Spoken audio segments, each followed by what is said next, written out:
विमल मंडल जो अररिया के रहने वाले हैं बिहार के, वो लखनऊ में जाके अपना पंजा काट लिए क्योंकि उनके गांव में रोड बनाने में भ्रष्टाचार हुआ। उनके लगातार प्रयास करने के बावजूद भी काम नहीं हुआ।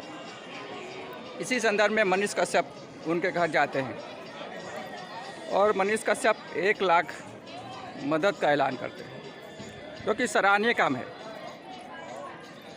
लेकिन उसी टाइम एक महिला पार्षद वहाँ पे प्रेजेंट थी, तो महिला पार्षद का उनके और उनके पर्सन से के द्वारा कैसे अपमान किया गया। उनसे लगातार क्वेश्चन किया गया कि आप क्या दे रही हैं, आप क्या दे रही हैं। हम 1 लाख रुपया दिया, और टाटा तो लाखों करोड़ रुपया देता है, 100 करोड़ 200 करोड़ देता है, लेकिन दूसरी कंपनियों पर प्रेशर तो नहीं बनाता है कि आपको नहीं दे रहे हो। आप दे रहे हो, अच्छी बात है, लेकिन क्या एक महिला पार्षद का ऐसे अपमान करना उचित है? वो क्या उस समय उसकी स्थिति क्या है, वो डिसीजन क्यों नहीं ले पा रही है, इसको जानने का कोशिश आप नहीं कर रहे हैं। हर नेता, हर किसी के पास तत्काल पैसा नहीं होता है। अगर पैसा होता भी है तो वो मदद किस रूप में करना चाहती है, कैसे करना चाहती है, ये उस पर निर्भर करता है। उसे कैसे मदद करना है उस पर निर्भर करता है। आप महिला को बार बार बोल रहे हैं कि हम 1 लाख दे रहे हैं, हम 1 लाख दे रहे हैं। आप 1 लाख दे रहे हैं, अच्छे काम है। अगर आपको अपने ऊपर इतना अभिमान है कि आप ज़्यादा दानवीर हो गए हैं, तो अच्छी बात है, कभी लाइव डिबेट कर लीजिए। आपका जो अभिमान है चरम पे है कि आप ही जो मदद कर सकते हैं। अगर आप मदद ही करना चाहते हैं बिहार का, तो केवल 2 काम कर लीजिए। 2 काम करिए तो बिहार का कल्याण हो जाएगा। मैं लास्ट में बताऊंगा वो 2 काम क्या है, लेकिन पहले मैं ये बताना चाहता हूँ कि जो अररिया में घटना घटी है उसके पीछे मूल वजह क्या है। उसके पीछे मूल वजह यह है कि पहला कारण तो खुद पब्लिक है, बिहार की जनता है। आप वोट डालने जाते हो तो इस उंगली से जब वोट डालते हो तो वोट डालने के टाइम में तो कोई देखता नहीं आप किसको वोट डालते हो। वोट डालने के टाइम में आपके माइंड में क्या चल रहा होता है? 3 चीज़ें चलती हैं। आपको सुविधा क्या मिल रहा है, फ्री में क्या मिल रहा है, इस पे आपका ज़्यादा फोकस होता है। दूसरा चीज़, आप अपने रिलीजन के पर्सन को वोट डालना चाहते हो। तीसरा चीज़, कास्ट बेस पे आप वोट डालना चाहते हैं। 3 मेन फैक्टर डिपेंड करता है। पहला, आपको डायरेक्ट प्रॉफिट कौन देता है, 100-200 रुपया या जो भी डायरेक्ट प्रॉफिट जिसको बोलते हैं। फ्री का लालच, फ्री में एक दे देंगे, फ्री में वो दे देंगे। भाई आप फ्री में ही वोट ले रहे हो तो फिर वोट की क्यों चिंता कर रहे हो? दूसरा, धर्म के नाम पे। तीसरा, जाति के नाम पे। आप कभी एजुकेशन पे वोट किए हो क्या? सेफ्टी पे वोट किए हो क्या? रोज़गार पर वोट किए हो क्या? जब आप डेवलपमेंट पर, रोज़गार पर, सेफ्टी पर के लिए वोट ही नहीं डालते हो तो किस बात के लिए वोट भाई मांगते हो? आप तो खुद की पीढ़ी बर्बाद कर रहे हो, खुद का नस्ल बर्बाद कर रहे हो, अपने बच्चे का भविष्य बर्बाद कर रहे हो खुद, और बोल रहे हो सरकार की गलती है। सरकार की घंटा गलती है। सरकार तो पैसा दे रही है ना भाई आपको वोट डालने के लिए। डेवलपमेंट चाहिए तो जाओ गुजरात में 5,000 के लिए काम करो, मजदूरी करो बस। यार की आगे आने वाली पीढ़ियाँ भी ऐसे ही बर्बाद होते रहेंगी जब तक बिहार के लोग खुद इस पर डिसाइड नहीं कर लेंगे कि हमको चाहिए क्या। दूसरा, पहला चुनने वाला जिम्मेवार है, दूसरा चुन के आने वाला जिम्मेवार है। यदि आपको कोई चुन के भेजता है तो आपकी जिम्मेवारी है, ईमानदारी के साथ काम करो। अगर किसी कारणवश नहीं काम कर पा रहे हो तो देखिए, राजनीति कोई जॉब नहीं है कि आप राजनीति में आके जॉब कर रहे हो। राजनीति एक सेवा है। सेवा नहीं कर पा रहे हो तो सरेंडर कर दो, सीधी सी बात है। अपने राज्य का, अपने देश का, अपने लोकल एरिया का भविष्य तो मत खराब करो, बच्चों के भविष्य के साथ तो मत खिलवाड़ करो। तीसरा जिम्मेवार अधिकारी है।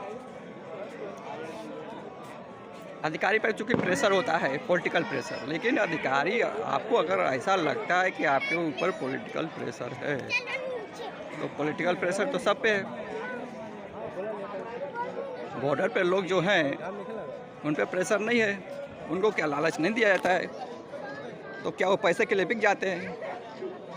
पैसे के लिए अगर हमारा सिपाही बिक जाए तो आईएएस ऑफिसर, पीसीएस ऑफिसर, अधिकारी क्या देश को बचा लेंगे? नहीं बचा पाएंगे। इसलिए अगर आपको लगता है कि पॉलिटिकल प्रेशर के कारण आप काम नहीं कर पा रहे हो तो एक बहाना है। वो सेवा नहीं कर पा रहे हो आप, इसका मतलब पैसे के लिए काम कर रहे हो, पैसा जीवी हो तो छोड़ दो ना। मिलिट्री में अगर कोई पैसा जीवी हो जाए तो उसको मिलिट्री स्वीकार नहीं करती, उसको निकाल देती है। और आप बोल रहे हो कि हमें प्रेशर है? क्या प्रेशर? दवा बनाने वाला क्या उसमें किसी के साथ पैसा लेके उसमें गलत दवा बनाता है? बात यह है कि सरकारें गुटखा का प्रचार करने वाले हीरो को अवार्ड देती है और कोरोना से करोड़ों लोगों को बचाने वाले वैज्ञानिक, दवा, फार्मासिस्ट को इनाम नहीं देती। तो मानसिकता तो कहाँ खराब है, इस पर फोकस करो ना। एक महिला पार्षद को लगातार आपने टॉर्चर किया, क्या ये उचित है? और यदि कोई अपने राज्य का, कोई भी, मनीष कश्यप स्पेशल नहीं है, अगर कोई अपने राज्य का, अपने प्रदेश का, अपने ज़िले का शुभचिंतक है या शुभचिंतक बनना चाहता है तो पहले स्कूलों पर फोकस करें। और स्कूलों में क्या फोकस करें? टीचर का इंटरव्यू लेना है तो 10 लाख टीचर है तो 10 लाख इंटरव्यू लीजिएगा। अरे टीचर का सिलेक्शन आप नहीं किए हैं, गवर्नमेंट किया है। और बात रही तो गवर्नमेंट को डायरेक्ट फॉलो बोलिए ना भाई, आपके स्कूल में सेफ्टी क्राइटेरिया फॉलो होता है क्या? नहीं होता है। स्टैंडर्ड एजुकेशन फॉलो होता है क्या? सुप्रीम कोर्ट का गाइडलाइन तो आपके स्टेट में किसी भी डिस्ट्रिक्ट में फॉलो नहीं होता है। आप उस पर फोकस नहीं करते हो, डायरेक्ट जाके गलत इंटरव्यू लेते। छोटे जो ये अच्छी चीज़ नहीं है। आप एक स्टैंडर्ड अगर पत्रकार बनना चाहते हो या देश का जागरूक इंसान बनना चाहते हो तो पहले अपने राज्य का एजुकेशन और सेफ्टी सुधार दीजिए। बिहार में इतना क्राइम क्यों हो रहा है? आप क्राइम ही कंट्रोल नहीं करेंगे, सेफ्टी नहीं देंगे तो कंपनियां कैसे आएंगी? और कंपनी नहीं आएगा तो रोज़गार कैसे मिलेगा? तो बिहार विधानसभा के सामने जाके हड़ताल कर दीजिए ना, 100 पत्रकार वहाँ पे जाए। सेफ्टी क्यों नहीं है? क्राइम क्यों है?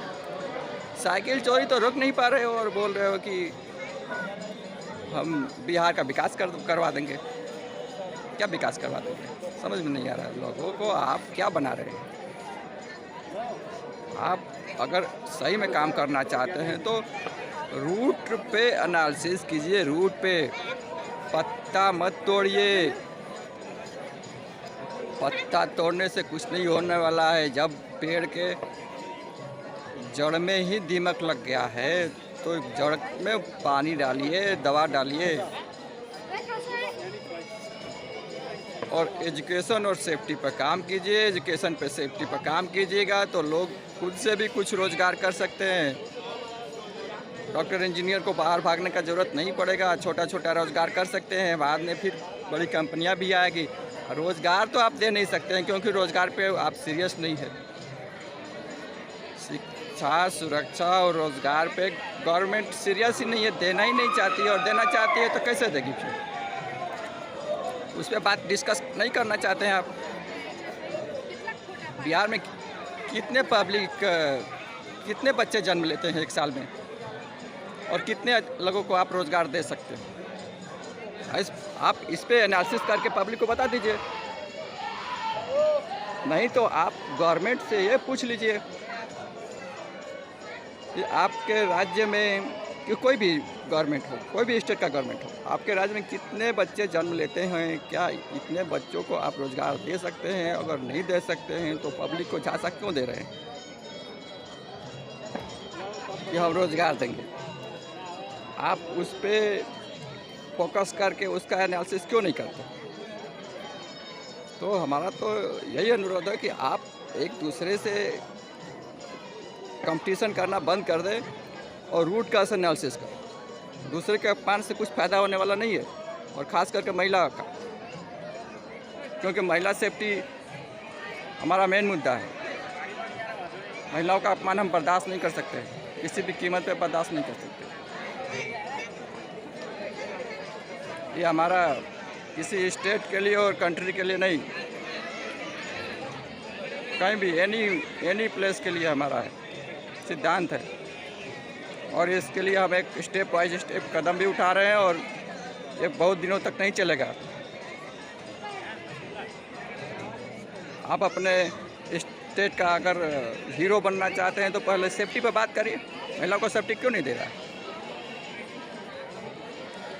क्या आप आरएसएस के, अच्छा, आरएसएस के कितने स्कूलों में सेफ्टी गाइडलाइन फॉलो हो रहा है? अगर हो रहा है तो कौन कौन से स्कूल में हो रहा है? बाकी स्कूल में सेफ्टी गाइडलाइन फॉलो हो रहा है क्या? इस पर सवाल उठाया क्या कभी? दुनिया की सबसे बड़ी पार्टी और दुनिया के सबसे बड़ा संगठन फिलहाल अभी इंडिया में है, लेकिन क्या अनाउंस कर सकता है कि हमारा ये डिस्ट्रिक्ट, इस डिस्ट्रिक्ट में सभी स्कूलें सेफ्टी गाइडलाइन को फॉलो कर सकती हैं? जब आप एक डिस्ट्रिक्ट में बच्चों की सुरक्षा सुनिश्चित नहीं कर सकते हैं तो पूरे राज्य की सुरक्षा कैसे सुनिश्चित कर लेंगे? अगर अपने स्टेट को सीरियसली सुधारना है तो सीरियसली काम करना होगा। ऐसे नहीं कि हम काम कर रहे हैं, आप क्यों नहीं काम कर रहे हैं, ज़बरदस्ती।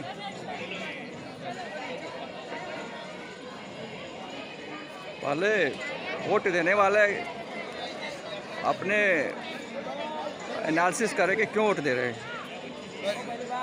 अपने आप सब सुधार हो जाएगा। Okay, thank you.